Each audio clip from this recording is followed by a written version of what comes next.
आदाब नाजरीन, ये खाकसार सलीम अमरोही आपका पसंदीदा प्रोग्राम शख्सियत लेकर एक बार फिर हाजिर है। नाजरीन, जैसा कि आप जानते हैं कि हमारी कोशिश होती है कि इस शख्सियत प्रोग्राम में किसी ख़ास शख्सियत के हुजूर पहुंचा जाए और उनसे कुछ गुफ्तगू की जाए, उनकी ज़िंदगी के कुछ तजुर्बात आपसे शेयर किए जाएं। नाजरीन, आज हम एक अहम शख्सियत के हुजूर हाजिर हैं। मोहतरमा हबीबा बानो साहिबा से हम आज कुछ गुफ्तगू करेंगे। उनके बारे में मैं इतना बताता चलूँ कि नामवर राइटर मोहतरम नायाब हसन साहब मरहूम, जिनकी शख्सियत किसी तारुफ़ की मोहताज नहीं है, उर्दू अदब में जिनका बड़ा काम है, उनकी आप शरीक हयात हैं।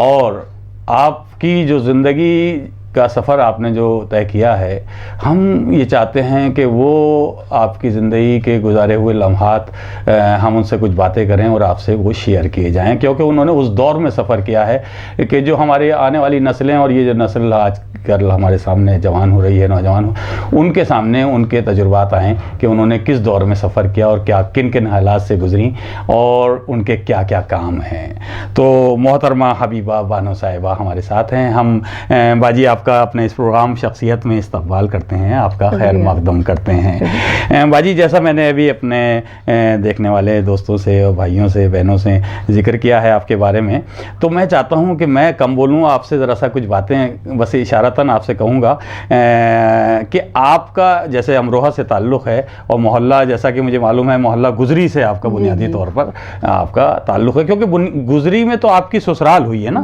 जी, तो बुनियादी तौर पर जो आपके वालिद, मेरे वालिद लखनऊ के थे। अच्छा, वालिद आपके लखनऊ के थे। जी जी, हमारा खानदान लखनऊ में बसा हुआ है। अच्छा अच्छा, हमारी शादी हो गई अमरोहा में। जी जी जी, नायब हुसैन नकवी साहब से, इसलिए हम अमरोहे की बहू हैं। अच्छा अच्छा अच्छा, यानी आपका जो वालिद साहब है उनका ताल्लुक़ तो सरज़मीन लखनऊ से है।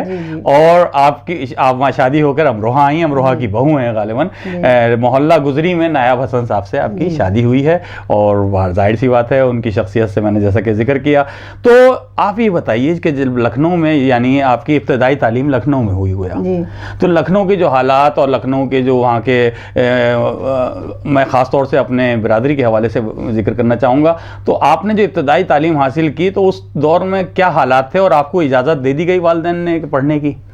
जी, मेरे यहाँ इतना पर्दा था कि मैं दरवाजे तक पर जाके किसी से बात नहीं कर सकती थी।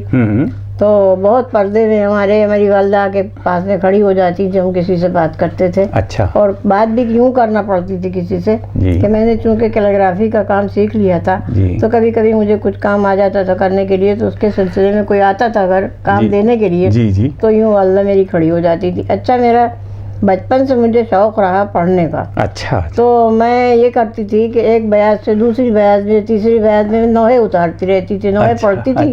तो नोहे उतारती रहती थी, तो इस तरह मेरी राइटिंग बिल्कुल सही थी। उसूली कुछ गलतियाँ थी जिसके लिए मैंने कौमी आवाज़ के कातिब को बुलाया घर पर। अच्छा।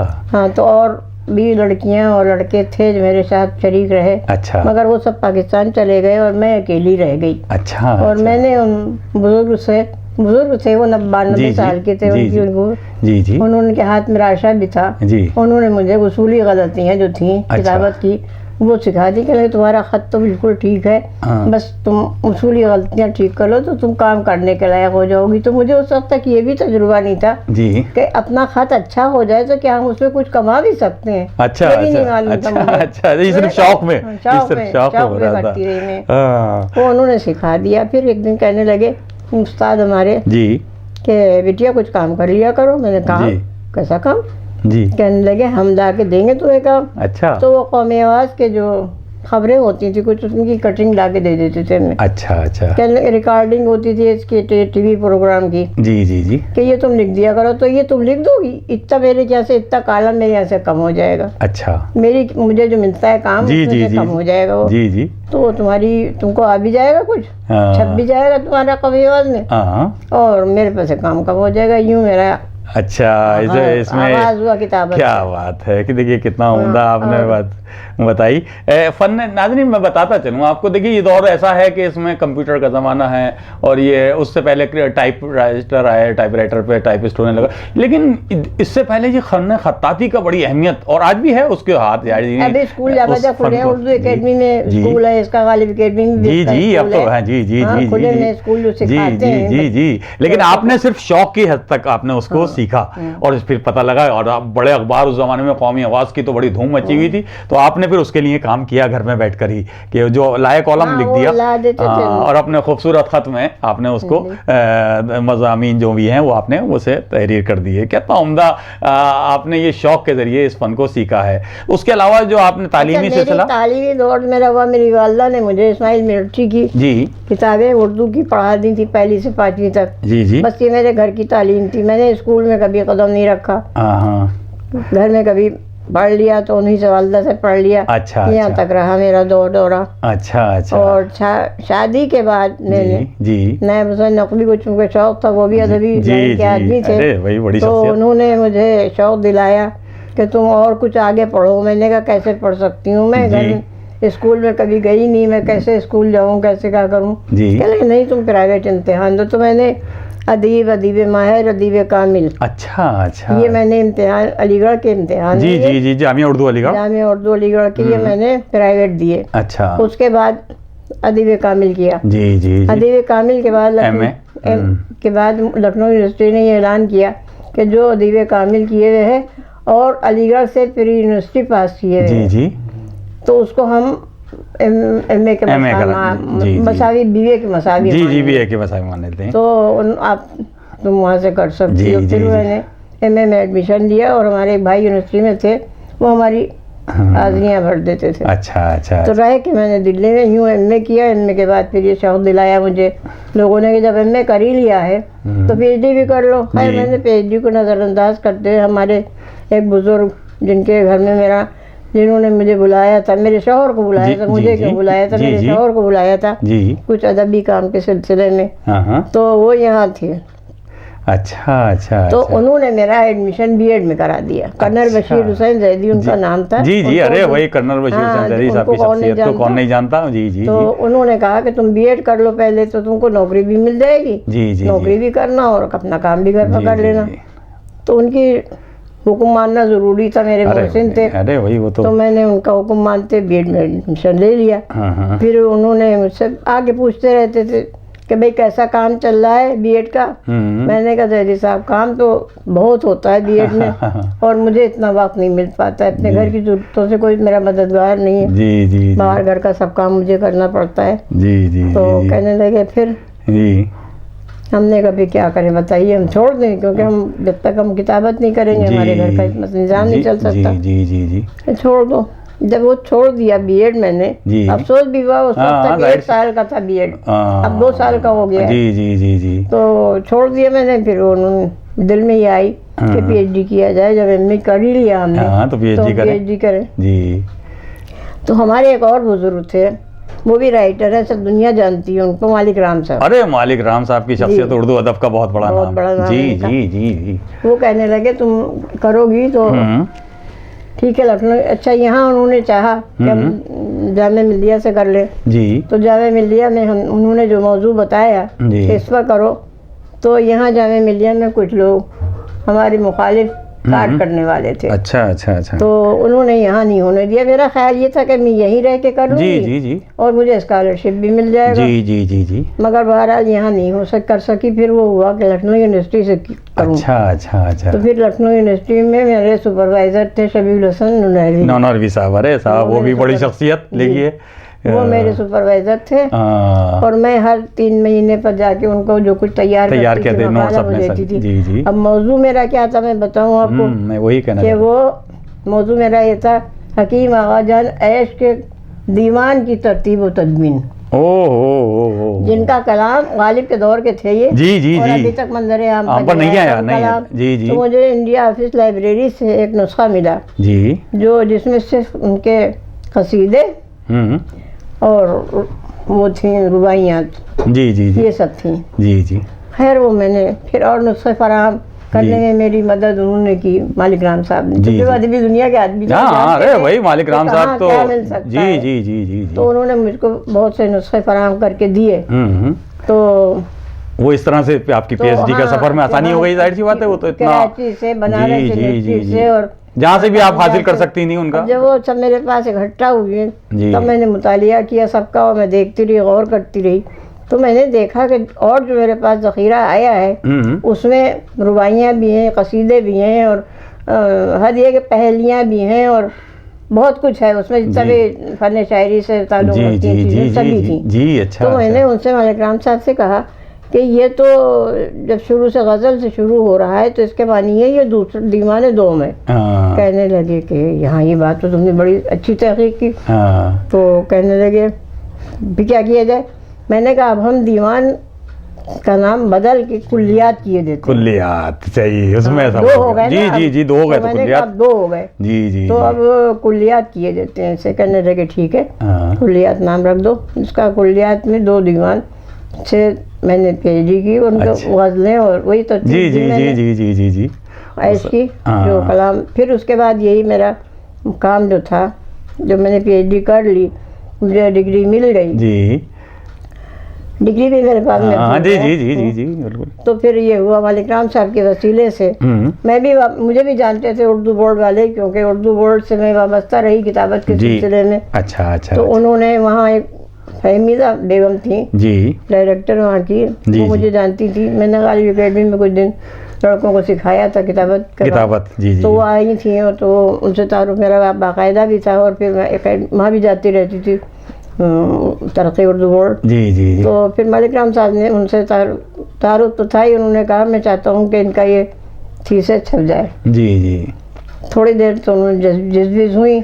उन्होंने कहा देखिए मैं इसलिए कह रहा हूँ कि और सबके कलाम तो छपते रहते हैं और शुअरा के, लेकिन इनका कलाम अभी पहली मर्तबा मंजर आम पर आया है कि सामने तो आएगी क्या चीज़ है जी। ये भी उसी दौर के हैं शायर जी जी जी ऐश।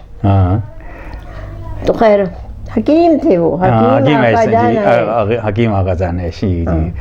तो खैर उनके कहने से डॉक्टर फहमीदा राजी हो गई और उन्होंने वो मेरा थीसिस छपवा दिया। क्या बात है, कितना बड़ा काम आपने देखे नाज़रीन देखा आपने। एक इल्मी, अदबी, मजहबी ख़ानवादे में लखनऊ में पैदा होने वाली ये शख्सियत जिनका नाम है हबीबा बानो, ये आज से तकरीबन मैं समझता हूँ 6-9 दहाइयों से पहले आप लखनऊ में पैदा होती हैं, और एक उस घराने में जहाँ मैंने जिक्र किया, अभी पूछा भी कि आपने पर्दे में रहकर, हिजाब में रहकर तालीमी आगाज़ किया, यानी घर में रहकर वो तालीम हासिल की।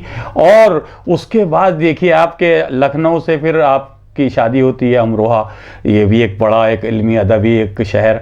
तो वहाँ आकर आप नायाब हसन साहब, यानी वो शख्सियत खुद अदबी शख्सियत, एक बड़ी शख्सियत जिनका खुद इतना काम है, उसके हवाले से भी मैं कुछ पूछूंगा बाजी से। तो उनके साथ आपका वक्त गुजरना, फिर शादी के बाद फिर वो दिल्ली आ जाना, और दिल्ली में भी आपकी इतनी अजीम शख्सियत, क्योंकि नायाब साहब को कौन नहीं जानता था, उनके हवाले से इतनी बड़ी अहम शख्सियात कर्नल बशीर हुसैन जैदी साहब, और जिनका जिक्र किया अभी बाजी ने मालिक राम साहब, इनसे तो मुलाकात का शरफ भी अगर किसी को मिल गया है तो वो खुशनसीब है मेरी नज़र में। लेकिन आपको उनकी सरपरस्ती मिली है, उन्होंने राह दिखाई कि आपने किस तरह से मास्टर की डिग्री हासिल की, और उसके बाद डॉक्टर यानी डॉक्टरेट की डिग्री हासिल की, पीएचडी की, रिसर्च की, और एक ऐसे शायर पे की जो गालिब के दौर का एक बड़ा अहम शायर था। तो कितना बड़ा काम आपने किस तरह से अदा किया। मेरा जी चाह रहा था कि ये बातें हम बाजी से सुने और किस तरह से उन्होंने ये सफर किया। और इससे पहले भी मैं बताऊं कि कुछ मेरे 8 नावल छपे थे जी। अच्छा शादी के बाद मेरे जब जी जी थोड़ी सी वो मेरी आंखों का पर्दा हटा तो वो हमारे शौहर साहब कहने लगे कि तुमने ये नावल लिखे तो छपवा दे। हमने कहा छपवा दीजिए जी जी जी। खैर वो उर्दू पब्लिशर, उर्दू किताबी दुनिया से छपे कुछ। अच्छा उर्दू पब्लिशर थे वहाँ पर। तो अच्छा, नावल लिखने का शौक भी जब ही रहा होगा शुरू से, शादी से बाद में तो और दुनिया की मसरूफ। हाँ मसरूफ जी जी। तो वो फिर उन्होंने हमारे शौहर ने छपवाए वो नावल। पहला मेरा अजनबी नावल था। अच्छा अच्छा। और आखिरी अश्क खून। अश्क खून। अच्छा 8 नावल लिखे भी। अरे 3 पर मुझको इनाम भी दिया एकेडमियों ने। अच्छा माशाल्लाह। एकेडमी ने दिया, एक पर उर्दू एकेडमी ने। उर्दू एकेडमी पर मेरे कुल्लियात ऐश के भी सिलसिले में उन्होंने भी इनाम दिया। अच्छा। और 2 नावलों पर इनाम दिया, और एक नावल का नाम तो मुझे याद आ रहा है दो का शमा हर रंग में जलती है। अच्छा अच्छा अच्छा, शमा बस इतना ही रंग में जलती है। जी जी जी कर दिया जी जी। अच्छा और अच्छा, एक वो आए बज़्म में इतना तो मीर ने देखा। अच्छा अच्छा, ये पूरा मिसरा लेकिन उसे आपने, मगर मैंने उसको शॉर्ट कर दिया। अच्छा तो ये शमा हर रंग में जलती है, शमा हर रंग बस में यहाँ जलती से है। किया क्या दिया बात, मैंने क्या उसे। बात है पूरा मिसरा ये जी वो आए बज़्म में जी। इतना तो मीर ने देखा जी फिर जी। उसके बाद चरागों में रोशनी न रही। जी जी, ये मीर तकी मीर का शेर है। तो इस पर एक नावे लिखा, तो इस पर मुझे उर्दू एकेडमी ने एजाज दिया आपको, फखरुद्दीन कमेटी ने मुझे इनामात दिए। क्या बात है। देखिए तो इतने बड़े एजाजात आपको उसमें उस दौर में मिल जाना, वो सबके मेरे पास आना दे। जी जी जी। अरे भाई तो जाहिर सी बात है। अच्छा, आपका जो लखनऊ से जैसे आपने बताया, तो लखनऊ में अगर लखनऊ जुबान पर किसी के आता है ना तो फौरन मीर अनीस और मिर्ज़ा तबीर ये नाम ऐसे आ जाते हैं। तो मीर अनीस का जो खानवादा रहा है, उससे कहीं आपका खानवादे से कोई ताल्लुक? खानवादे से ये ताल्लुक है कि मीर अनीस के जो नवासे थे जी, मीर अनीस के नवासे के, मीर अनीस के बेटे थे मीर नफीस जी, मीर नफीस के नवासे थे। यहाँ से देख लीजिए, मीर नफीस से ये जो औलाद नरीना का सिलसिला खत्म हो गया, फिर बेटी से हुआ जी जी औलाद चली जी। तो वो उनके नवासे थे मीर मोहम्मद अली आरिफ। अच्छा अच्छा, मीर अली मोहम्मद आरिफ जी जी जी। तो वो आरिफ साहब के बेटे थे लायक साहब। अच्छा, लायक और दूसरे बेटे थे फायक। अच्छा, और एक बेटी थी उनकी है। ये दोनों बेटे थे। अब ये सिलसिला चलते चलते हमारे भाई दानिश तक आ गया। लायक मेरे वालिद थे जी जी, और फायक चचा थे, ताए थे जिसको आप लोग कहते हैं, हम बड़े। तो देखिए कितने अजीम खानवादे से आपका ऐसा करीबी रिश्ता और करीबी ताल्लुक, वो खूनी। यकीनन आपने जो ये तरक्की के मंजिलें तय की हैं और घर में रहकर इस तरह से तय की हैं, इसकी वजह ये भी रही कि आपने उस माहौल में और घर में। अच्छा, आप जो आप कह रही थी नौहे भी पढ़ती थी, आप बयाज में लिखती थी, तो मेरे ख्याल में हदीस भी पढ़ती होंगी, कभी मजलिस पढ़ने का मौका मिलता होगा? मैंने यही शौक मेरा। अच्छा, मैंने जब ये देखा कि मेरे यहाँ का दस्तूर ये है कि मर्द तौलिया डाल के औरतों में आ जाते हैं और बैठ के मजलिस पढ़ के चले जाते हैं, ये मैंने खास तौर। अच्छा, उस जमाने में ये होता था? हाँ, ये होता था। अच्छा, क्योंकि औरतों में पढ़ने वाली अच्छी तरह। लखनऊ में तो ये होता था, अज़ा खाने का जो पर्दा होता था, वो पर्दा हटा के मर्द जाके अज़ा खाने में बैठ के पर्दे में मर्द मजलिस पढ़ता था और अच्छा अच्छा, ये वहाँ होता था। लेकिन जब मैं अमरोहा आई तो मैंने सफ़ी मुर्तज़ा साहब को देखा। अरे देखिए, वो भी खानवादा इतना अजीम, सफ़ी मुर्तज़ा साहब का, और आपके ससुराल तौलिया सर पर डाल के औरतों में आके बैठ के मजलिस पढ़ते थे। जी जी जी। तो उन्होंने बाद में ये ऐलान किया कि हबीबा, अब तुम मेरी जगह पर मजलिसें पढ़ोगी। अच्छा। जहाँ जहाँ मैं मजलिसें पढ़ता था वहाँ तुम पढ़ोगी, और ऐलान कर दिया कि अब मेरी जगह पर ये मजलिसें पढ़ेंगी ये बेबीवान। मैंने जाकिरा को लखनऊ से बुलाया है। क्या बात है, वाह। मैं उनकी जाकिरी करने लगी, मैंने अपने तौर पर मजलिसें तैयार की। जी जी। मैंने किसी किताब से कभी नहीं पढ़ी, अपने माहौल के लिहाज से मैंने। क्रिएटिव ज़हन था आपका, तो आपने खुद ही उसे। तो मैंने नसारी की मजलिसें पढ़ी, जिसमें नसर और नज़्म जी दोनों होता है। जी जी जी। तो नसारी में ये होता है कि मेरे के मर्सिये में शामिल करें अपने कोट करती थी मैं, कहाँ से कौन सा बंद शामिल करना है, और बीच बीच में नसर और नज़्म। जी जी जी, यूं मैंने ज़ाकिरी की। क्या बात है, देखिए कितना उम्दा, उस फन में भी आपने एक अहम रोल देखा। नाज़रीन, ये मुझे पता मालूम भी नहीं था, मैंने अभी बाजी से जिक्र किया तो उन्होंने बताया नसारी का फ़न भी अब ख़त्म होता जा रहा है, लेकिन बड़ा एक अहम ज़ाकिरी के हवाले से बड़ा अहम, यानी उसमें नसर और नज़्म वो शामिल करनी है जो अपने उस मजमून के हवाले से हमें किसका, मीर अनीस का बंद कोट करना है, मिर्ज़ा तबीर का, या अल्लामा नसीम अमरोवी का, या किसी भी का बंद उसमें कहाँ शामिल करना है और किस अंदाज से नज़र में उसको अटैच करना, यानी उस फन में भी। और उस दौर में जैसा कि बाजी ने बताया कि ख़वातीन में मजलिस पढ़ने वाली ख़वातीन, जाहिर सी बात है जब तालीमी दौर ऐसा था कि औरतों को इतनी आज़ादी नहीं थी कि वो ज़्यादा आला तालीम हासिल कर सकें, उस दौर में आपने अब मजालिस पढ़कर भी लोगों को बेदार किया, ख़वातीन को बेदार किया, और देखें आपने किस तरह से उस ज़िंदगी के मराहिल को तय किया। बहुत अच्छा लग रहा है बाजी। तो वो मेरे जब मजलिसें मैंने अमरोहा में पढ़ी तो वहाँ की लड़कियों को शौक पैदा हुआ जी, और उसके बाद वहाँ की लड़कियाँ भी इस बात मैदान में आ गई और वो मजलिसें पढ़ने लगी। अब मेरी ज़रूरत में तो अब जा भी नहीं पाती हूँ जी जी जी। तो मेरे बाद वो सब लड़कियां वहाँ बहुत हो गई हैं मुज़ाकिरा। आप तो माशाल्लाह तो बहुत ज़्यादा करा, लेकिन वो आपने उसमें तकरीबन बुनियाद के तौर पर जी अमरोहा में जाके ख़वातीन में ख़ुसूसी तौर से बुनियादी रोल अदा किया आपने कि ख़वातीन की मजलिस को पढ़ना शुरू किया। देखिए आप मीर अनीस के खानवादे से लखनऊ से सफ़र करके आप ससुराल में अमरोहा आती हैं, तो अमरोहा में भी जो ये खानवादा नायाब हसन साहब का एक अजीम खानवादा, सफ़ी मुर्तज़ा साहब, मौलाना सफ़ी मुर्तज़ा साहब, इमाम मुर्तज़ा साहब, ये सब, हाँ ज़हीन नकवी साहब, ये सब लोग जो हैं बड़ी अहम शख्सियात हैं। तो इसमें बाजी मैं तो समझता हूँ अल्लामा नसीम अमरोही साहब जो अमरोहा से हिजरत करके पाकिस्तान चले गए और मरसिए जदीद मरसिए के हवाले से यानी अजीम शख्सियत है वो, तो उनसे भी फिर आपका रिश्ता तो यानी वो निकल आया? उनसे बहुत करीबी रिश्ता है, वो मेरे नंद के शौहर थे, नंदोई से मेरे। हाँ आपके नंदोई हुए? अच्छा अच्छा, कायम रजा नसीम अमरोही। जी जी जी, कायम रजा नसीम अमरोही जी जी जी। मेरे शौहर के इंतकाल के बाद तो मैंने पहली मरतबा उनको ताज़ियती उनको खत लिखा मैंने। अच्छा।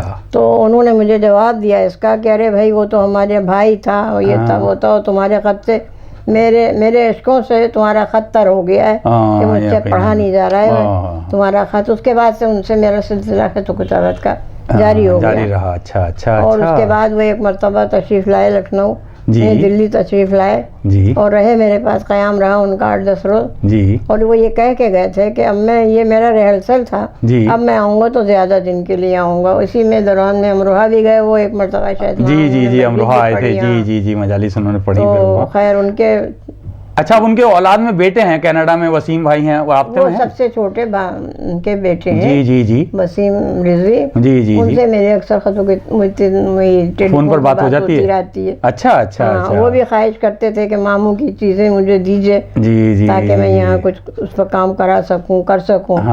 मैंने कहा कि भैया इतनी दूर से हम तुमको टेलीफोन पर क्या क्या बताएंगे, कहने लिख के रखिए। फिर आप, एक बार मैंने लिख के भी रखा तो बहुत दिन तक उनका फोन नहीं आया, फिर वो तरफ हो गई चीजें, इधर उधर बच्चे कर देते हैं ना, कागज लिखे हुए इधर उधर हो गए, फिर रह गई। जी तो जी जी, तो बस ये लेकिन रास्ते में रहे बहरहाल। अच्छा बाजी, मैं ये पूछना चाह रहा था कि जो नायाब हसन साहब का बड़ा काम है, फ़रंग अनीस के हवाले से बड़ा दुनिया उन्हें जानती है, तो उस दौर में जब वो काम कर रहे थे तो आपका भी उसमें जाहिर सी बात है आप उनकी शरीक हयात और अदबी। ये तो फ़रंग अनीस, तो उनका ये काम दिल्ली का है जी। मैं उनका काम बता दूं कि जब वो मेरी शादी हुई तो पहले तो वो सुना जैसे मैंने कि वो रहमादीन कॉलेज लखनऊ में ही टीचर थे जी, उर्दू पढ़ाते थे। उसके बाद वो हिंदी का दौरा आ गया, उनकी उर्दू की वजह से नौकरी ख़त्म हो गई। फिर वो नवल किशोर प्रेस से वाबस्ता हो गए, जिसमें वो इस हैसियत से एक बहसियत क्या कहा जाए ट्रांसफ़र करने की कि यहाँ की किताबें नवल किशोर की पाकिस्तान जी भेजते थे, ले जाते थे, और वहाँ की किताबें लाके यहाँ नवल किशोर में वो देते थे, तबादला करते थे किताबों का। इस तरह से उनका तारुफ पाकिस्तान में बहुत ज़्यादा हो गया, और बहुत ज़्यादा लोग उनको शाह गुलाम अली एंड सन्स के नाम से वो इदारा है, और वहाँ उन्होंने काम किया मेरे शौहर ने, नायब हुसैन ने। अच्छा अच्छा। तो 4 जिल्दें मीर अनीस की उन्होंने वहाँ छपवाई, तरतीब देके उनके इरशाद पर। न्याज साहब नाम था उनका, वहाँ के जो मालिक थे जी जी जी जी। तो उन्होंने कहा कि अब मैं चाहता हूँ मरसिए छप जाए, तो उन्होंने खुद फराहम करके दिए मरसिए, तरतीब भी उन्होंने दी। अच्छा। और उस पर एहतशाम हुसैन जी जी, एहतशाम साहब जी जी जी जी, उनका मुकदमा है, बिल्कुल बिल्कुल। हाँ, तो यूँ मरसियों का सिलसिला शुरू हुआ। उसके बाद उनकी वहाँ पाकिस्तान में तो बहुत सी किताबें सियासत्ता वगैरह भी उसी से गुलाम अली के इदारे से छपती रही, जो उन्होंने इधर फरमाइश की कि आप तर्जुमा कर दीजिए। तो वो तर्जुमा करते थे इनकी सियासत्ता के, तिरमिज़ी, बुखारी और अबू दाऊद, इब्न माजा, इस तरह 6 किताबें उनकी 6-7 हैं जी जी, जो मंदिर पर आई हैं जी जी। तो वो तर्जुमा करते थे अरबी से उर्दू में, और उस उर्दू की किताबत मैं कर दिया करती थी। तो ये एक क्या बात है, ये देखिए दोनों काम ऐसे हो गया मिलजुल के, और बड़ा काम हो गया, और एक तरफ अरबी एक तरफ उर्दू, तो एक ही पेज बन जाता था। हाँ, जब मुझे मालूम हुआ था, हमारे दोस्त जौहर रजा ने जब जिक्र किया कि फ़रंग अनीस का जिक्र मेरे पास रखा, तो उन्होंने कहा कि भाई इस पर तो हमारी भूपी का ही सारा काम है, और ये बड़ा अच्छा लग रहा है। मैंने चाहा कि उसके हवाले से भी जिक्र हो, आप बोल रही हो, और आपके नूर नज़र हमारे ये फैज़ी साहब भी हमारे बराबर में बैठे हुए हैं। तो मैं ये चाह रहा था बाजी कि आप जैसे कि मैंने अभी जिक्र किया, हाँ मौजू पर फरेंगे अनीस के वो वही, हाँ मैं उसकी उसी बुनियाद पर जी जी जी यूँ मरासी से उनका वहाँ तारुफ हुआ, उनको मरासी से दिलचस्पी पैदा हुई और उन्होंने बहुत काम किया। फिर वैसे तो उन्होंने ये हमारी किताब तरतीब दिया, अच्छा जो जी जी तो वो भी वहाँ छपी। और उसके बाद उन्होंने मीर नफीस के मरसिए यहाँ तलाश कर करके कहाँ कहाँ के ज़ख़ीरे लाए, गूदड़ खरीद खरीद के लाए। हम कहते थे अभी तक कूड़ा कहाँ तो अच्छा ढूंढ, ये तहक़ीक़ी काम में तो ये होता है बहुत। तो उस कूड़े में से कुछ मिल जाता था उनको। इस तरह से उन्होंने मीर नफीस पर भी बहुत काम किया और मीर नफीस के मरसिए तरतीब दे के वहाँ दे आए थे। इस शख्सियत को भी आप सब लोग जानते होंगे, इम्तियाज़ अली ताज, डायरेक्टर, डायरेक्टर। उनसे मेरी मुलाकात इस तरह से है लाहौर में कि मैं ले गए मुझे कि चलो उनसे मिल जाओ। मैं डरती भी बलिया, मैं कहाँ गैर आदमियों से बातें करूँगी, क्या करूँगी, वहाँ कैसे लिए जा रहे हैं मुझे। खैर मैं गई तो बीवी उनकी मेरे पास आके बैठ गई। मैं उनसे बातें करती थी, बुरक़े में जाती थी, माँ बुरक़ा बोलती थी मैं। जी। और ताज साहब बैठ गए इनके पास बात करने के लिए, बातें होती रही। ताज साहब की फरमाइश ये थी कि आप नक़वी साहब सबसे ये दरियाफ्त करना है आपको, सबसे पहला ड्रामा किसने लिखा और उस ड्रामे का नाम क्या है। अच्छा। तो इन्होंने किया दरियाफ्त, बम्बई में एक महीने का क़याम किया और वहाँ मैं भी गई थी, साथ में भी रही। जी। वो उसमें उन्होंने एक मज़मून भी लिखा था, यही मेरे खुर्शीद ड्रामा, खुर्शीद नाम था उस ड्रामे का। जी। खुर्शीद ड्रामे की बाज़ियाफ्त। अच्छा, ये उसको मज़मून लिखा, मौजू रख के उसका एक मज़मून लिख के छपा दिया था कौमी आवाज़ में। जी। अच्छा, लोगों को मालूम हुआ है। अच्छा। ये तो हाँ, नहीं तो जाहिर सी बात है। तो अब उसके बाद उनकी मर्सियों में मीर अनीस के नफीस पे इतना काम कर लिया उन्होंने। जी कि मगर वो अभी तक शायद छपे नहीं, छपते तो शायद मुझे इल्म होता है इस बात का। ताज साहब नहीं छपवा सके। हाँ। तो फिर आ गए दिल्ली, साहब ने बुला लिया, कहने लगे। फिर वो पाकिस्तान से जाना आना तो ख़त्म ही हो गया, लड़ाइयाँ झगड़े जो हिंदुस्तान पाकिस्तान के शुरू हुए तो पाकिस्तान जाने आने का सिलसिला ख़त्म हुआ। अब बेरोज़गारी थी लखनऊ में, तो ज़ैदी साहब ने इनके सपोर्ट यही मर्सी है, इसी वजह से की है कि आप यहाँ पर आला मर्सी जो हैं मीर अनीस के, आप उनको यकजा कर दीजिए। अच्छा। तो फिर हम उनको छपवाने की कोशिश करेंगे। जी। ज़ैदी साहब ने यूँ उनको दिल्ली बुलाया, वो अकेले आए थे दिल्ली। जी। ज़ैदी साहब ने एक कमरा दे दिया और अपने यहाँ से खाना पीने का सब। अच्छा, इस तरह से आए दिल्ली करना, ज़ैदी साहब से ताल्लुक इस तरह से हुआ। तो वो दिल्ली आए और एक कमरा दिया उनको, पूरे मैं साजो सामान के सब कमरे के साथ दे दिया। खाना उनके किचन से उनका चला जाता था। लेकिन जब इनकी तबीयत ख़राब हुई तो ज़ैदी साहब आए मेरे पास, कहने लगे बिटिया ऐसा है, बिटिया ही कहते थे मुझे। जी। कभी तो हबीबा बानो कह के पुकारते थे, कभी बिटिया कहते थे। जी। बिटिया नक़वी साहब की तबीयत ठीक नहीं है, आप आ जाइए।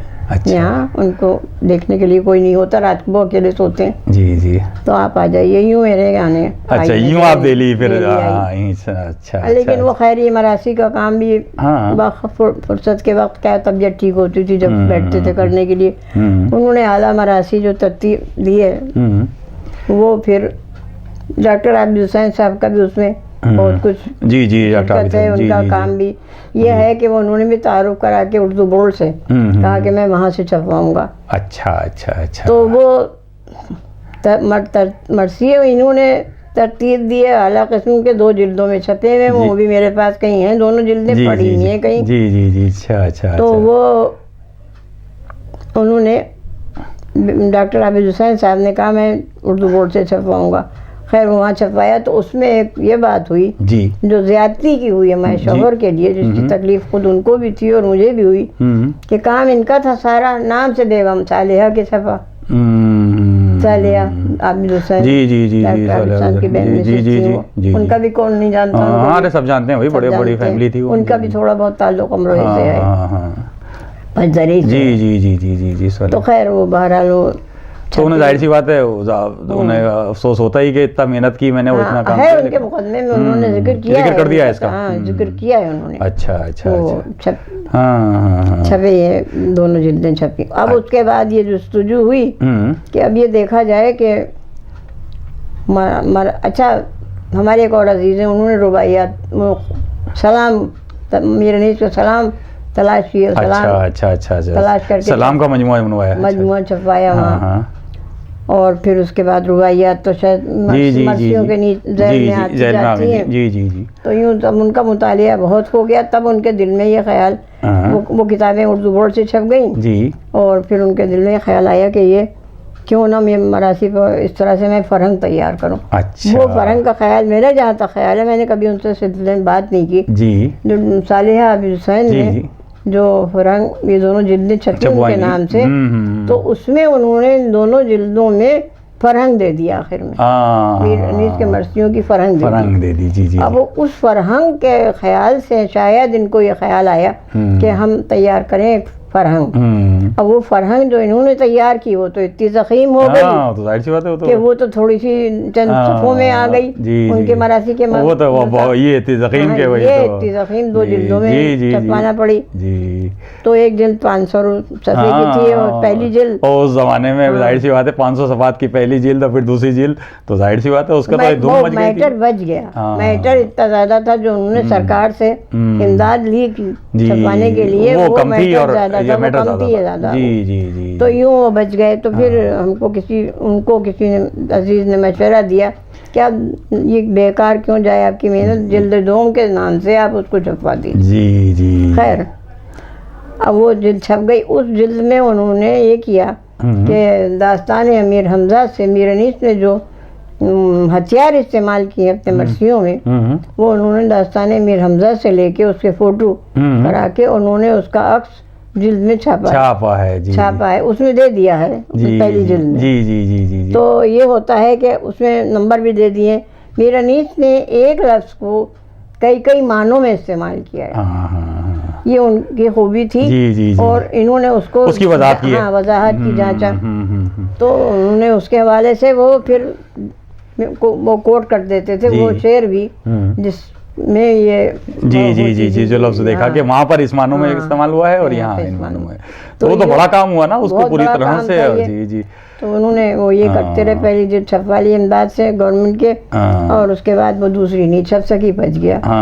अब इसकी भी इमदाद के लिए उन्होंने दरख्वास्त दे दी जी। अब हालात क्या बीमारी बढ़ती जाती थी उनकी, उनको ताकत नहीं इजाज़त देती थी कि वो बैठ के कुछ काम कर सके। मैं टिकटिकाती थी, कहते थे अरे मुझे टिकटिकाया मत करो, मैं कर दूंगा। मैंने कहा नहीं करेंगे, आपकी जितनी ताकत है आप यारों से दोस्तों से बातें करके बात गुजार देते हैं, ये काम पूरा नहीं हो पाएगा और मेरे बस का नहीं कि मैं कर सकूँ इसे पूरा जी। तो खैर मैंने उनको किसी तरह पूरा कराया उनसे, और उसके बाद इंतकाल हो गया उनका जी।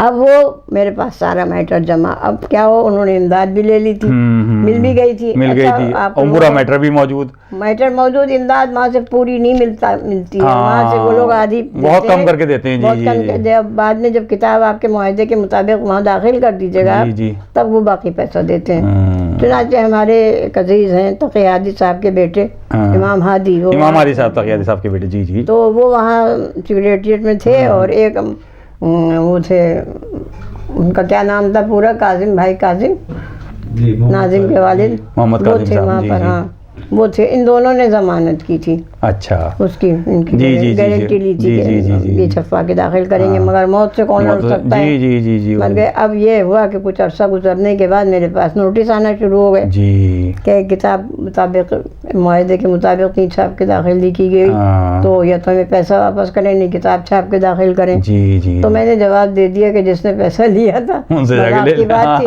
वो उनसे जाके वहाँ ले लीजिए जाके, वो तो चले गए, अब मेरे बस का नहीं है। अब ये जो जवाब पहुंचा तो ये इमाम हादी साहब और ये काजिम भाई काजिम हमारे जी। ये आए मेरे पास, कहने लगे भाभी ये तो बड़ा जुल्म होगा कि अगर आपने ना छपवा के दाखिल इतना बड़ा काम मेहनत उनकी है और दूसरी जिद के नाम से उनको मिल भी चुका है, दुनिया भी मुंतज़िर है दूसरी जिद की, तो आपको तो ये काम, मैं आपको वक्त दिलवा सकता हूँ, टाइम दिलवा दूंगा मैं आपको, तो फिर आप उसको छपवा के दाखिल कीजिए, फिर जब आपको छपवा के दाखिल कर दीजिएगा तो आपको बाकी पैसा मिल जाएगा जो आप किसी से लिए लेंगी उधार, वो भी मिल जाएगा जी। तो उनकी बात मेरी समझ में आई, मैंने कहा ठीक है। खैर वो मैंने अब मैं किसी प्रेस को नहीं जानती कि मैं कहाँ छपाऊँ लेथू की किताबें तो जमाने में हुई जी जी जी, ये तो फिर वैसे ही। तो ऑफसेट की तो थी, लेथू की थी। बिल्कुल। अब मैं कहाँ जाऊँ, किससे कहूँ, तो फिर मैंने राब्ता कायम किया मालिक राम साहब से। अच्छा, मालिक राम साहब एक पर्चा निकालते थे, तहरीर। जी जी। वो मैं तीसरे महीने में निकलता था, उसमें इन 3 महीने में जो लोग मर जाते थे उनका तो यूँ समझिए इस तरह से वो तस्करा होता था। जी जी जी।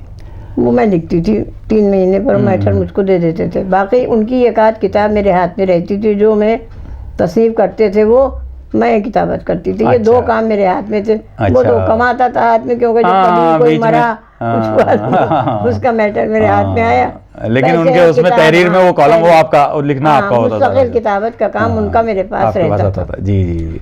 इस सिलसिले में बहुत से इदारों से मुतारिफ होती जी, जाहिर सी बात है, वो तो साहित्य अकेडमी वगैरह कई। हाँ जी जी। अब वो गालिब अकेडमी उस जमाने में फिर आपके सामने ही ये सब हमारे वो तो सब पहले ही, इससे पहले ही हमारे सामने आ चुकी थी। अच्छा। जाना आना तो था ही मेरा ज़हीन नकवी। हाँ, ज़हीन नकवी साहब से तो आपके वैसे भी ससुराल की रिश्तेदारी के हवाले से भी देवर थे। जी जी। तो वहाँ जाना आना तो थे ही घर में उनके। जी जी जी। तो फिर मैंने वहाँ उनके कहने से जब अकेडमी में उन्होंने कहा कि आप फ़न ख़त्ताती में आप दाखिला ले लो और वहाँ के लड़कों को सिखाओ, तो मैंने मना किया कि मैंने कहा जवान लड़के हैं, ये इनके ऊपर मेरा रोब क्या तारी होगा। अरे कहने लगे नहीं, जो साहब छोड़ के गए हैं वो भी है, बहुत ज़्यादा सिन रसीदा तो नहीं थे, लेकिन बहरहाल मर्द थे वो। तो बहुत इसरार से उनके मैंने तो आपने वहाँ कर दिया। मैंने 3 महीने किया काम वहाँ। 3 महीने के बाद मैंने कहा कि मैं नहीं कर सकूँगी, क्योंकि मेरा बच्चा जो है वो कभी जमुना की सैर को चला जाता है, घर पर छोड़ के जाती हूँ, और अगर लेके जाती हूँ तो वो उनके घर के चक्कर काटता रहता है। तो उनका बेटा लेके आ जाता है कि चलो मम्मी से कुछ पैसे ले आए, ये करें वो करें। तो लड़कों की निगाहें उठ जाती हैं, क्लास पूरा आने वाले को देखने लगता है, होता ही तो डिस्टर्ब होने लगता था। तो मैं बड़ी परेशान। मैंने 3 महीने के काम करने के बाद मैंने लड़कों को मैंने कहा कि ज़हीन साहब से मैंने कहा भाई मैं नहीं कर पाऊँगी, मैं इस्तीफ़ा दे रही हूँ। कहने लगे कि मैं नहीं आपको इस्तीफ़ा देने दूंगा, इसलिए कि लोग तो तलाश करते हैं नौकरियां, और आपको बगैर तलाश के आपका इंटरव्यू कोई सरसरी हुआ था और आप छोड़ के जा रही हैं, आपको जानते थे आपको करना पड़ेगी, थोड़ा देर घर से निकलिएगा, थोड़ा सा माहौल बदलेगा, थोड़ा सा वो होगा। तो उन्होंने ज़बरदस्ती फिर की, तो 3 महीने और करके फिर मैंने कहा अब अगर अब तोसी नहीं करें मैं नहीं मेरा कबूल करेंगे इस्तीफा, तो मैं छोड़ के फिर आऊँगी नहीं। अच्छा। आऊँगी नहीं, इसलिए कि मेरे बस का नहीं है ये सब। नहीं, आपको जाहिर सी बात है घर की जिम्मेदारियाँ, घर की जिम्मेदारियाँ, इनकी जिम्मेदारी बच्चे साहबजादे की। तो मैंने कहा कि जब जितने का आप मुझे सैलरी देते हैं उससे ज़्यादा मैं घर पर मेरा 2 घंटे का वक्त ख़राब होता है यहाँ आने जाने में, जी। तो वो बचेगा मेरा, मैं घर पर उससे ज़्यादा का काम कर यूँ मैंने करके मैंने उनको। अच्छा, वो काम आपने इस तरह से उनसे खैराबाद कह दिया। हाँ जी जी। खैर अभी भी चल रही है अकेडमी और तजुर्बा चल रहा है और लोग आते जा रहे हैं। नहीं तो उन्हें भी तो ऐसा फ़न ख़त्ताती का इतना एक माहिर उस्ताद मिलना आसान नहीं था, इसलिए तो वो चाहते थे। लड़कियां भी होती थी तो इसलिए उनकी ख्वाहिश थी कि लड़कियां ज़्यादा आती थी, तो चाहते होंगे कि आप ज़्यादा बेहतर रहेंगे। हाँ, क्योंकि इस फन में ज़्यादातर लड़कियां ही उस ज़माने में शौक रखती थी। 2 तो ये इसके किताबत के और ये खत्ताती के सिखाते जी, अरबी के खत वो आते थे। अच्छा। उनका नाम खलील की। अच्छा। वो आते थे जमुना पहाड़ से। जी। तो आप यहाँ किताबत वैसे मैं यहाँ से जाती थी, तो बस तो देखिए अपने बस भी होती नहीं। जी। बस से मैं चली यहाँ से, बस लेट हो गई तो मैं भी लेट हो गई। अब ज़हीन साहब सामने ऑफिस में बैठे देख रहे हैं, किस कदर अच्छा वो देख रहे हैं, आपको एहसास होता होगा कि मैं लेट हो गई। वो देख रहे हैं आने वाले को, उस्तादों को। तो एक दिन उन्होंने मुझसे ये कहा कि भाभी देखिए, जब उस्ताद देर से आएंगे तो लड़के देर से आएंगे तो उन्हें क्या कहेंगे। मैंने कहा देखिए बस मेरे बस की नहीं, और मैं ऑटो से नहीं आऊंगी भाई, ऑटो से आऊंगी तो इतने कम आप लोग पैसे देते हैं कि मैं ऑटो से आके मैं क्या। बड़ा स्ट्रगल किया बाजी आपने वाकई। कि मेरा आपका देवर भावत का ही रिश्ता ज्यादा बेहतर है। इसे तो आप रख लीजिए। देखिए पहले ही आप कह चुकी थी 3 महीने पहले भी उससे कि भाई मैं ये नहीं कर सकती। खैर वो मैं छोड़ दिया। क्या उम्दा आपने वो अपने जिंदगी के वो तजुर्बात हमसे शेयर किए बाजी, बहुत बहुत शुक्रिया। फिर ये इन्होंने अकेडमी में जो हमारी फरंगी अनीस की दूसरी जिल्द का ये मालिक राम साहब ने बहुत हमारी मदद की। फिर सालों से टेलीफोन पर बात की, जमाल प्रिंटिंग प्रेस और उन्होंने वो आपके ज़ेरे तरतीब नहीं, मैं गई नहीं, एक दफ़ा भी नहीं गई। उनके टेलीफोन पर किताब छप के आ गई, लेकिन आपने उस सारा उसे कलेक्शन को पूरी तरह से महफूज रख के उसे उस तरह मंजिल तक पहुंचा दिया। किताबत तो की हुई थी, किताबत करवाई, और जो रह गई थी वो किताबत करवाई। तो जो आपके शौहर का एक काम था जो थोड़ा सा अधूरा सा आपको महसूस हुआ, वो आपने मुकम्मल तक उसे करा दिया। ये बहुत बड़ी बात है कि उनके इंतकाल के बाद आपने उस काम को मुकम्मल कराया। बाजी, मैं किन अल्फाजों में आपका शुक्रिया अदा करूं कि आपने इतना कीमती वक्त हमें दिया और बड़ी ज़िंदगी के अहम तजुर्बात और बड़े अहम वाक़यात हमसे शेयर किए, हमारे देखने वालों से शेयर किए।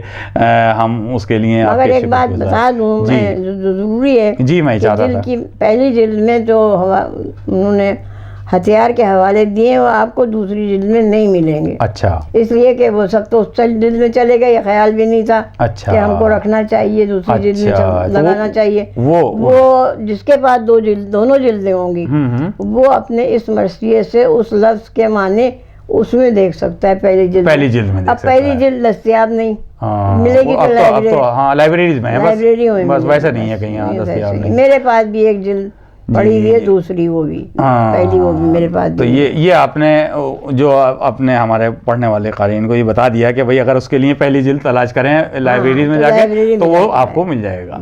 तो देखें, आपने इसकी वजाहत भी कर दी हमारे देखने वालों को, और क्या पूरा नायाब हसन साहब के पूरे जो काम है उसके हवाले से भी आपने एक मसनवी भी यहाँ छपी थी जो नई थी। जी, किसी की, वो नाम नहीं मुझे याद किसकी थी मसनवी, उन्होंने यहाँ छपवाई थी, उसके बाद पाकिस्तान वालों ने भी छपवाई। अच्छा। तो ये दिल्ली में उन्होंने काम तो उन्होंने मुसलसल किए हैं, और आपने भी उनका हाथ बाकायदा पूरा इस तरह से हक अदा किया है, उनके उसमें शरीक रह कर के न सिर्फ ज़िंदगी में बल्कि उनके दुनिया से जाने के बाद भी जो काम उनके अधूरे रह गए थे उनको भी मुकम्मल किया। किताबत में उनसे कितनी मदद मिलती थी कि साथ दूसरे कातिब अगर लिख रहे हैं वो तो बहुत टाइम लेता है, तो वो सब आप करती रहती थी मुझे, मैं रीडिंग मैं कर रही हूँ उसकी, ये बड़ा काम किया। तो मैं चाह रहा था बाजी आखिर में कि ये दौर जो इसमें आप इस वक्त देख रही हैं कि उर्दू का बहुत कम पढ़ने और लिखने वाले रह गए हैं, बोलने वाले तो अल्लाह का शुक्र है और क़यामत तक रहेंगे, क्योंकि इसमें चाशनी इतनी है कि वो ज़ुबान उर्दू ख़त्म नहीं हो सकती। तो आप आज के हमारे जो नौजवान नस्ल है उनको क्या कहना चाहेंगी इस दौर में, कोई पैगाम की सूरत में, कि जो ज़िंदगी इस वक्त गुजार रहे हैं और उर्दू ज़ुबान की अहमियत के हवाले से?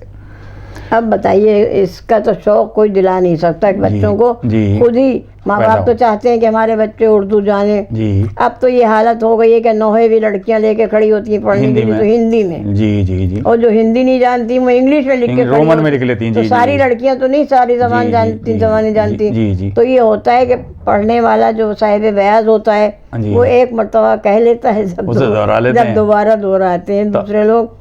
तो आपकी ख्वाहिश यही होगी कि पढ़ें उर्दू? जाहिर सी मेरी ख्वाहिश है कि उर्दू पढ़ें। मैं अपनी पोतियों से कहती हूँ, तो वो तो खैर इतनी उर्दू पढ़ लेती हैं, मगर और लड़कियाँ नहीं है। मैं कहती हूँ कि अरे बहुत ज़रूरी है उर्दू जानो। हमने ये इनको अपने बेटे को इनको मैंने उर्दू पढ़वाई जी, और लिखने भी लगे थे ये काफ़ी, मगर इनको छोड़ दिया इन्होंने। फिर ना कोई ख़त लिखते हैं उर्दू में, ना उर्दू पढ़ते हैं। फैजी मियाँ से ये भी बात आपकी सही बात है, लेकिन क्या किया जाए इस दौर में ये हिंदी भी नहीं, सोशल मीडिया रोमन में चल जी, वो टाइपिंग आसानी हो जाती है, उसमें आदमी मैसेज शॉर्ट्स तरीका निकालता है कि उसमें सिर्फ मैसेज चला जाए, वरना तो ख़त व किताबत का पहले सिलसिला होता था, उसमें बाकायदा तफसील से खत लिखने में भी मजा आता था, पढ़ने वाले को मजा आता था। जी। तो बाजी का ये पैगाम भी नाजरीन आप सबके लिए कि उर्दू जुबान को कुछ वक्त निकालें दिन में, और नौजवान नस्ल से ख़ास तौर से ये कहना कि कुछ वक्त ज़िंदगी निकालें किसी तरह से भी और उसमें उर्दू सीखने की कोशिश करें। कुछ ना कुछ पढ़ेंगे तो उसमें तहज़ीब सीखेंगे, अदब सीखेंगे, और हमारा ये जो अभी बाजी ने जिक्र किया इतनी अहम शख्सियात का, उनका जो काम है वो नज़रों के सामने आएगा। नाज़रीन, मैं शुक्रिया अदा करते हुए बाजी का अब आपसे इजाज़त लूँगा और चाहूँगा कि बहुत जल्द आपसे फिर किसी और अहम शख्सियत के हुज़ूर पहुँचूँ और आपसे उनकी मुलाकात कराऊँ। तब तक के लिए ये खाकसार सलीम अमरूवी आपसे इजाज़त लेता है। बाजी आपका बहुत बहुत शुक्रिया कि आपने इतना कीमती वक्त दिया, और फैज़ी साहब आपका भी शुक्रिया कि आपने अपना वक्त दिया। नाज़रीन, इस सलीम अमरूवी को अब इजाज़त दीजिए इस शुक्रिया के साथ जौहर रज़ा के। जौहर रज़ा हमारे अज़ीज़ दोस्त हैं, उन्होंने ख्वाहिश जाहिर की थी मुझसे कि ये अहम काम है या ज़रूर करो, और बाजी से मैंने गुफ्तगू करके बहुत कुछ खुद हासिल किया है। इनके शुक्रिया अदा करते हुए मैं आपसे इजाज़त लेता हूँ। आदाब।